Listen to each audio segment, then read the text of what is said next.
നമസ്കാരം. Velu ബാലകൃഷ്ണനാണ്, company secretary. ഇന്നത്തെ വിഷയം നിങ്ങൾ പത്രങ്ങളിലും സോഷ്യൽ മീഡിയയിലുമൊക്കെ ഒത്തിരി ചർച്ച ചെയ്തുകൊണ്ടിരിക്കുന്ന AI ഡിസ്ട്രപ്ഷനെ കുറിച്ചാണ്.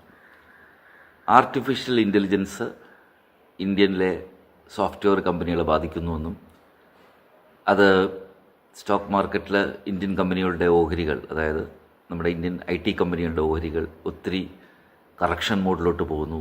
ഈ കഴിഞ്ഞ ഒരാഴ്ചയായിട്ട് AI ബബിൾ എന്നൊക്കെ പറയുന്നു. ഇൻഫോസിസും TCSും പോലത്തെ കമ്പനികളുടെയൊക്കെ ഷെയർ എല്ലാ ദിവസവും ഇടിയുന്നു, ചില ദിവസങ്ങൾ റിക്കവർ ചെയ്യുന്നു. അപ്പോൾ മൊത്തത്തിലൊരു AI ഫിയറിലാണ് ഇന്ത്യയും അതുപോലെ തന്നെ ഇന്ത്യയിലെ സോഫ്റ്റ്വെയർ കമ്പനികൾ. ഇത് ഇന്ത്യയിൽ മാത്രം അല്ല, ഗ്ലോബലായിട്ടുള്ള സോഫ്റ്റ്വെയർ കമ്പനികളുടെ ഷെയറും ഇതുപോലെ തന്നെ ഇടിയുന്നുണ്ട്. അപ്പോൾ എന്താണ് ഇതിനെക്കുറിച്ച് ഒരു കമ്പനി സെക്രട്ടറി എന്ന രീതിയിലും സ്റ്റോക്ക് മാർക്കറ്റ് സജീവമായിട്ട് ഫോളോ ചെയ്യുന്ന ആളെന്ന രീതിയിലും നമുക്ക് കുറച്ച് സംസാരിക്കാം. ആർട്ടിഫിഷ്യൽ ഇൻ്റലിജൻസ് വന്നപ്പം മുതൽ ഇത്തരം ന്യൂസ് സ്പ്രെഡ് ചെയ്യുന്നുണ്ട്. AI ബബിളാണ്, AI എന്ന് പറയുന്നത് ഒരു ടെമ്പററി സിനാരിയോ ആണ്, അധികകാലം പോകത്തില്ല, റെവല്യൂഷണറിയാണ്. പോസിറ്റീവായിട്ടും പറയുന്നവരുണ്ട്, നെഗറ്റീവായിട്ടും പറയുന്നവരുണ്ട്. ഈ AIയിലോട്ട് പോകുമ്പോൾ ഈ IT സെക്ടറിനെ കുറിച്ച് ഞാൻ ഒന്ന് രണ്ട് കാര്യങ്ങൾ ആമുഖമായിട്ട് പറയാം. എസ്പെഷ്യലി ഇന്ത്യൻ IT സെക്ടർ നിങ്ങൾക്കറിയാം, വളരെ ലീഡേഴ്സായിട്ടുള്ള, ഗ്ലോബൽ ലീഡേഴ്സായിട്ടുള്ള കമ്പനികളുള്ള ഒരു സെക്ടറാണ്. ഇൻഫോസിസ്, TCS, വിപ്രോ, ടെക് മഹേന്ദ്ര, മൈൻട്രി, ഇനിയുമുണ്ട് ഇഷ്ടംപോലെ, പെർസിസ്റ്റൻറ്റ് സിസ്റ്റംസ്, കോൺഫ്രോജ്. അപ്പോൾ എല്ലാ കാലഘട്ടങ്ങളിലും IT സെക്ടറിൽ പൊതുവേ ഇത്തരം ത്രെട്ടുകൾ വന്നുകൊണ്ടേയിരിക്കും. അത് ടെക്നോളജിയുടെ പ്രശ്നം കൊണ്ടാണ്. ടെക്നോളജി എപ്പോഴും ഇവോൾവിംഗ് ആണ്, പുതിയ പുതിയ ടെക്നോളജി വരും. അപ്പോൾ സ്വാഭാവികമായിട്ടും സെക്ടേഴ്സിനെ ബാധിക്കും. ഇപ്പോൾ ഷെയർ മാർക്കറ്റിൽ തന്നെ നോക്കിയാൽ ഈ ഇൻഫോസിസും TCSും വിപ്രോയും ഇത്തരം IT ജൈൻസിൻ്റെ ഷെയർ പ്രൈസ് ആക്ഷൻ മൂവ്മെൻറ്റ്സ് നോക്കിയാൽ ഒരു കാലഘട്ടങ്ങളിൽ അത് കുറച്ച് കയറും, പിന്നെ അത് വീണ്ടും ഇറങ്ങും, കയറും, വീണ്ടും ഇറങ്ങും. ഭയങ്കര സൈക്ലിക്കാണ്. കാരണം എന്ന് വെച്ചാൽ ചെറിയൊരു ന്യൂസ് കിട്ടി അവിടെ താഴോട്ടിറങ്ങും, പിന്നെ സ്റ്റെബിലൈസായി കറക്ഷൻ വരും, മുകളിലോട്ട് കയറും, പിന്നെ വീണ്ടും താഴോട്ട് കറക്റ്റ് ചെയ്യും. അപ്പോൾ ഒരു ഇയർ ഓൺ ഇയർ റിട്ടേൺ അല്ലെങ്കിൽ 2 ഇയർ 5 ഇയർ റിട്ടേൺ നോക്കി കഴിഞ്ഞാൽ ചിലപ്പോൾ മൈനസ് ആയിരിക്കും. പ്രത്യേകിച്ച് ഇന്ത്യൻ IT സെക്ടർ, സ്റ്റോക്ക് മാർക്കറ്റിൽ IT ഇൻഡെക്സ് വളരെ വീക്കാണ് കുറേ കാലമായിട്ട്. അതെപ്പോഴും ടെക്നോളജി മാറിക്കൊണ്ടിരിക്കുന്നതുകൊണ്ടാണ് ആ സെക്ടർ ഭയങ്കര വൾണറബിളാണ്. പ്രത്യേകിച്ച് ന്യൂസ് ഡ്രിവൺ ആണ്. ഗ്ലോബൽ മാർക്കറ്റുമായിട്ട് അല്ലെങ്കിൽ ഗ്ലോബൽ IT കമ്പനീസിൻ്റെ പെർഫോമൻസ്, അവിടെ ഉണ്ടാകുന്ന ന്യൂസുമായിട്ട് പെട്ടെന്ന് ചാഞ്ചാട്ടം ഉണ്ടാവാൻ സാധ്യതയുള്ള ഒരു സെക്ടറാണ്. നിങ്ങൾക്കറിയാം, US സ്റ്റോക്ക് മാർക്കറ്റ് രാത്രിയാണ്, നമ്മളെ തലകുത്തുന്ന സമയമാണ്. അപ്പോൾ അവിടെ നടക്കുന്ന സംഭവങ്ങൾ, അവിടുത്തെ സ്റ്റോക്സിൻ്റെ പെർഫോമൻസ്, ആമസോൺ, മൈക്രോസോഫ്റ്റ്, ഗൂഗിൾ, അതുപോലത്തെ വൻകിട IT കമ്പനീസിൻ്റെ സ്റ്റോക്സിൻ്റെ പെർഫോമൻസ് ഇവിടെയും ബാധിക്കും. അപ്പം അങ്ങനെ എല്ലാ അർത്ഥത്തിലും ഒരു ഇടി കിട്ടുന്ന ഒരു സെക്ടറാണ് IT സെക്ടർ. അതിന് മെയിൻ കാരണം IT എന്ന് പറയുന്നത് ഭയങ്കര വൾണറബിൾ ടു ചേഞ്ച് ആണ്, എവോൾവിംഗ് ആയിട്ട് മാറിക്കൊണ്ടേയിരിക്കും. ഇപ്പോൾ എന്താണ് സംഭവിച്ചത്?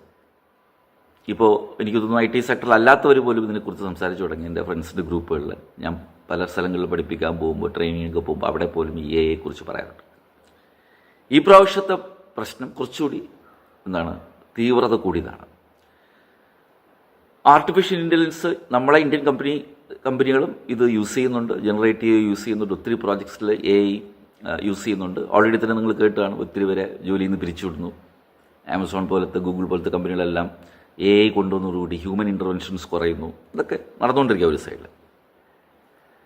ഇപ്പോൾ കിട്ടിയ ബ്ലോ എന്ന് പറയുന്നത് അമേരിക്കൻ ബേസ്ഡ് ആയിട്ടുള്ള ആന്ത്രോപോളിക് എന്ന് പറയുന്ന ഒരു IT കമ്പനി, അവർ സ്വന്തമായിട്ട് ക്ലൗഡി AI എന്ന് പറയുന്ന ഒരു AI ഏജൻറ്റ് കൊണ്ടുവന്നു.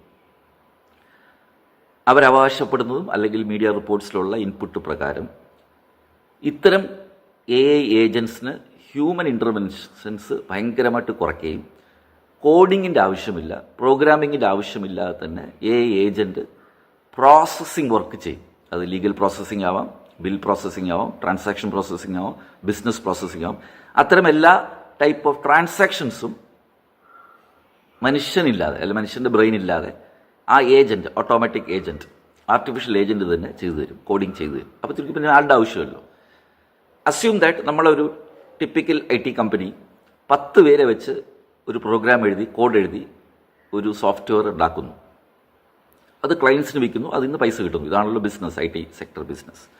ഇപ്പോൾ ഈ ക്ലൗഡ് ഏജൻറ്റ് തന്നെ ആ 10 പേരുടെ ജോലിയും അവർ തന്നെ ചെയ്യും. ആ ക്ലൗഡ് ഏജൻറ്റ് എന്ന് പറയുന്നത് ഒരു ആർട്ടിഫിഷ്യൽ ഇൻ്റലിജൻസ് ടൂളാണ്, അല്ലെങ്കിൽ പ്ലഗിനാണ്. അവർ തന്നെ ചെയ്യും, അത് തന്നെ ചെയ്യും. അത് ചെയ്യുമ്പോൾ ഈ 10 പേരുടെ ആവശ്യമില്ല, എന്തിന് ആ സോഫ്റ്റ്വെയറിൻ്റെ ആവശ്യമില്ല. Because that will be done by the cloud agent. ഇതാണ് ഇപ്പോൾ നടക്കുന്ന IT ഡിസ്ട്രപ്ഷൻ. അപ്പോൾ അങ്ങനെ നോക്കുമ്പോൾ ഇന്ത്യയിലെ വൻകിട IT കമ്പനീസ് എത്രയോ ക്ലയൻസിന് ചെയ്തു കൊടുത്തുകൊണ്ടിരിക്കുന്നത്, ഇന്ത്യയിലും ഗ്ലോബലിയും ചെയ്തു കൊടുത്തുകൊണ്ടിരിക്കുന്നത് ഹ്യൂമൻസിനെ വെച്ചിട്ട്, എത്ര എഞ്ചിനീയേഴ്സിനെയും IT പ്രൊഫഷണൽസിനെയും വെച്ച് തലപോച്ച് അവരുണ്ടാക്കിയെടുക്കുന്ന സോഫ്റ്റ്വെയർസ് ഇനി അധികം കച്ചവടം ഉണ്ടാവത്തില്ല. കാരണം അതിന് പകരമായിട്ട് ആൾട്ടർനേറ്റീവായിട്ട് ആന്ത്രോപോളിക് എന്ന് പറയുന്ന കമ്പനിയുടെ പ്ലഗിൻസ് അല്ലെങ്കിൽ നമ്മൾ പറയുന്ന ഏജൻസ് ഇത് ഡെവലപ്പ് ചെയ്യും. അപ്പോൾ എന്തിനാണ് പിന്നെ ഈ സോഫ്റ്റ്വെയർ കമ്പനിയുടെ ആവശ്യമില്ല? അവർ ആ ക്ലയൻസ് വന്നിട്ട് ആ പ്ലഗിൻ ഇൻസ്റ്റാൾ ചെയ്താൽ പോരെ, അല്ലേ? ഇപ്പോൾ ലീഗൽ പ്രോസസ്സിംഗ് ഏറ്റവും കൂടുതൽ ചർച്ച ചെയ്യപ്പെടുന്നത് ലീഗൽ പ്രോസസ്സിങ്. നിങ്ങൾക്കറിയാം, ഒരു ലോ ഫേമിനെ സംബന്ധിച്ചോളം അല്ലെങ്കിൽ വലിയ കമ്പനിയുടെ ലീഗൽ ഡിപ്പാർട്ട്മെൻറ്റിനെ സംബന്ധിച്ചോളം അവർക്ക് ഏറ്റവും ആവശ്യമുള്ളതാണ്, അവർക്ക് മാനുവലായിട്ട് ഒരിക്കലും തന്നെ അവരുടെ ലീഗൽ കേസസും അല്ലെങ്കിൽ അവരുടെ വിവകാരങ്ങളൊന്നും ഹാൻഡിൽ ചെയ്യാൻ പറ്റത്തില്ല. അപ്പോൾ സ്വാഭാവികമായിട്ട് അവരൊരു സോഫ്റ്റ്വെയർ കമ്പനി അപ്രോച്ച് ചെയ്യുന്നു. അവരൊരു ERP സൊല്യൂഷനോ അല്ലെങ്കിൽ ഒരു SaaS സോഫ്റ്റ്വെയർ ആസ് എ സൊല്യൂഷനായിട്ടൊരു സോഫ്റ്റ്വെയർ കൊടുക്കുന്നു. അതുവഴിയാണ് അവർ ഇത്രയും കാലം ചെയ്തുകൊണ്ടിരുന്നത്. അതിന് ഈ സോഫ്റ്റ്വെയർ കമ്പനിക്ക് വർഷം തോറും ഇൻസ്റ്റാളേഷൻ ഫീയും വർഷവും ലൈസൻസ് ഫീ ഒക്കെ കൊടുത്തുകൊണ്ടിരിക്കുന്നു. ഇത് ഈ സോഫ്റ്റ്വെയർ കമ്പനികൾ ഒരുപാട് ആൾക്കാരെ വെച്ചാണ് ഡെവലപ്പ് ചെയ്യുന്നത്.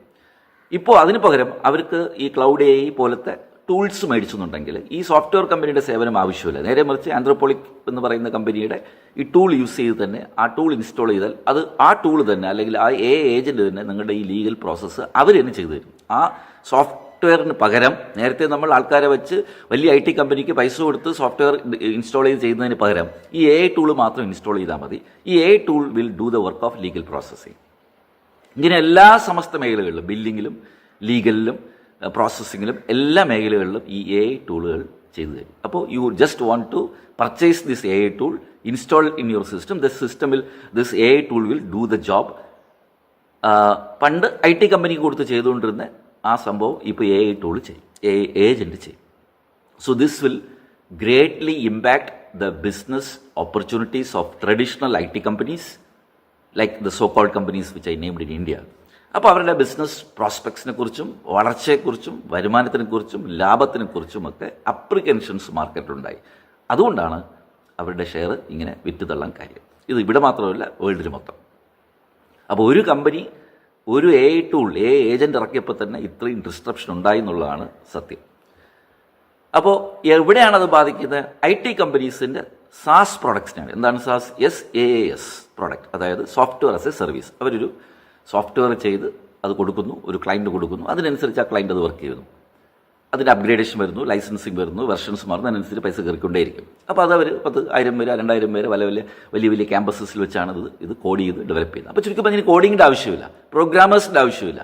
അതിന് പകരം AI ടൂൾ ഇൻസ്റ്റാൾ ചെയ്താൽ മതി. അപ്പോൾ ഇതൊരു കേൾക്കുമ്പം തന്നെ പേടിയായിരിക്കുന്നു, അല്ലേ? അപ്പോൾ ഇതാണ് ഇവിടെ സംഭവിച്ചത്. അപ്പോൾ ആന്ത്രോപോളിക്കിനെ കുറിച്ചാണ് ഇന്നിപ്പോൾ വേൾഡ് മൊത്തം ചർച്ച ചെയ്യുന്നത്. ഈ പ്രാവശ്യം ഒരു കൗതുകം എന്ന് വെച്ചാൽ ഇത്രയും ഡിസ്ട്രപ്ഷൻ ഉണ്ടായി ഷെയർ മാർക്കറ്റിൽ IT കമ്പനീസ് എല്ലാം വീഴുന്നുകൊണ്ടിരിക്കുമ്പോഴാണ് നമ്മുടെ ഡൽഹിയിൽ ഇന്ത്യയിലെ ആഗോളമായിട്ടുള്ള ഇൻ്റർനാഷണൽ ആയിട്ടുള്ള AI സബ്മിറ്റ് നടക്കുന്നത്. എനിക്ക് തോന്നുന്നത് ഒരു കോയിൻസിഡൻസ് ആണ്. അപ്പോൾ ഇവിടെയും ആന്ത്രോപോളിക്കിൻ്റെ CEO വന്നിരുന്നു. അതുപോലെ തന്നെ ഇന്നും ഇന്നലെയൊക്കെ നടന്നുകൊണ്ടിരിക്കുകയാണ്. എത്രയോ വൻകിട IT കമ്പനീസിലെ CEOs കോൺഫറൻസിൽ സബ്മിറ്റിൽ പങ്കെടുക്കുന്നുണ്ട്. അപ്പോൾ നമ്മളത് നടക്കുന്നുണ്ട്, അതിൻ്റെ ചർച്ചകളും പ്ലസും മൈനസും ഒക്കെ നടക്കുന്നുണ്ട്.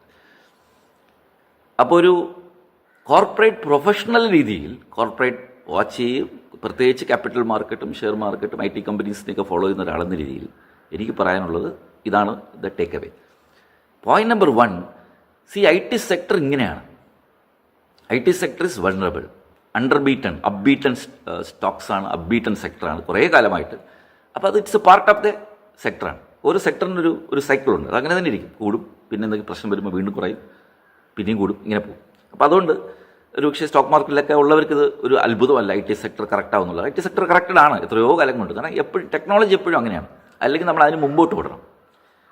2, നമ്മുടെ പേര് കേട്ട ഗ്ലോബൽ ലീഡേഴ്സ് IT കമ്പനീസായ ഇൻഫോസിസും TCSും ടെക് മഹേന്ദ്രയും മൈൻട്രിയും അല്ലെങ്കിൽ പെർസിസ്റ്റന്റ് സിസ്റ്റവും ഒക്കെ നിങ്ങൾ മനസ്സിലാക്കേണ്ടത്, ഇവർക്ക് SaaS മാത്രമല്ല ഉള്ള പ്രോഡക്റ്റായിട്ട് അവർക്ക് എത്രയോ വേറെ വെർട്ടിക്കൽസ് ഉണ്ട്.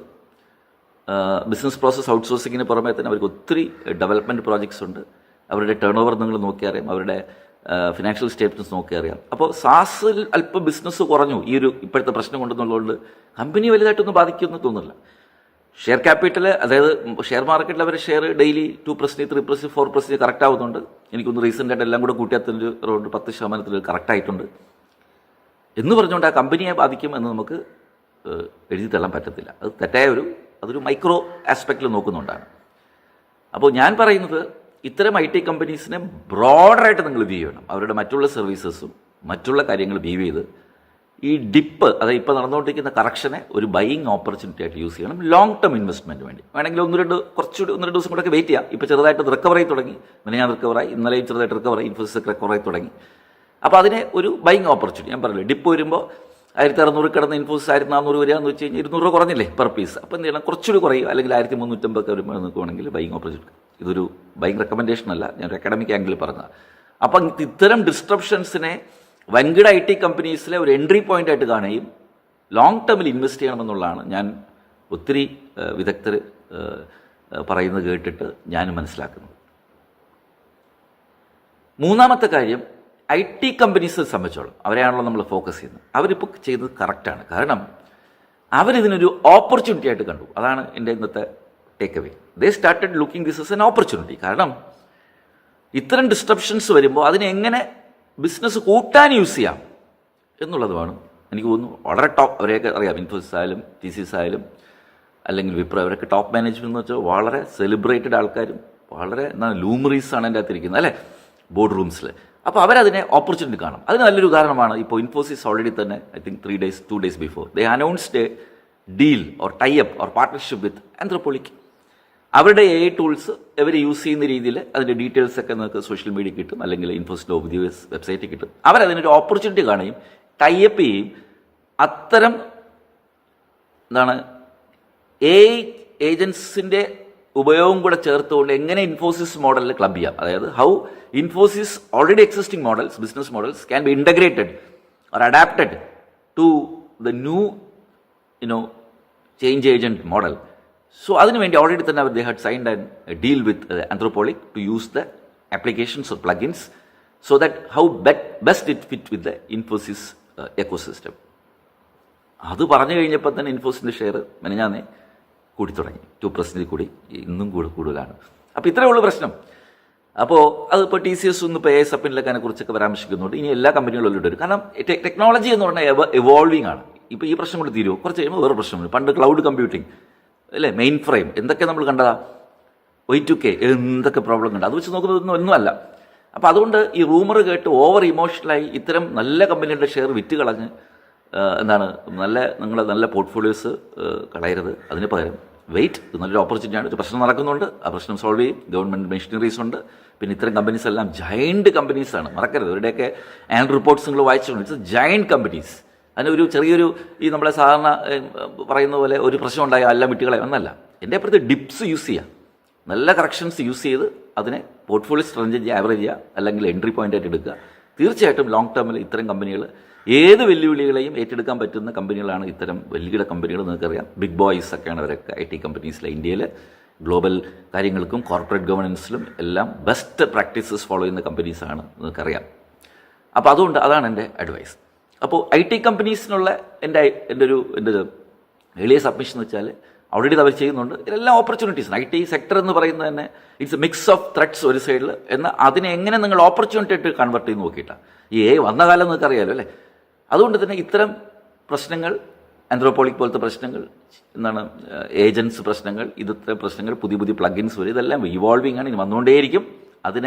ആ ചാലഞ്ചിനെ മനസ്സിലാക്കി അതിൽ നിന്നും എങ്ങനെ നിങ്ങളുടെ ബിസിനസ് കൂട്ടാമെന്ന് ഇത്തരം IT സെക്ടർ നോക്കുന്നു. അതിൻ്റെ ഏറ്റവും നല്ലൊരു ഉദാഹരണമാണ് ഇൻഫോസിസ് ആന്ത്രോപോളിക്കുമായിട്ട് ചെയ്ത ടൈപ്പ് ഡീല്.